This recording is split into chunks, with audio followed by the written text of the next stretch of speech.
Saya na, saya na. I know.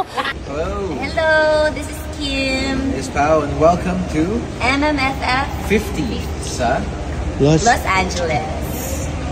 Latest updates sa minamahal nating Kim Pao, Kim Chiu at Paolo Avellino.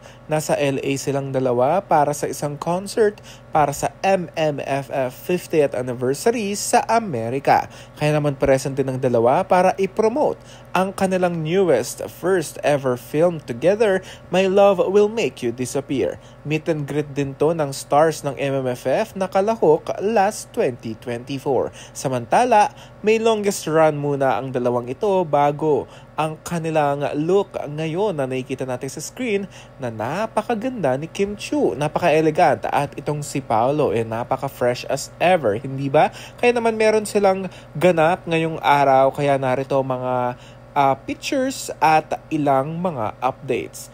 Kaya sa MMFF concert sa March 8, abangan natin ang kanilang kaganapan. Kaya keep on watching dito lamang sa aking channel, Jayco Manangan TV. Like and subscribe!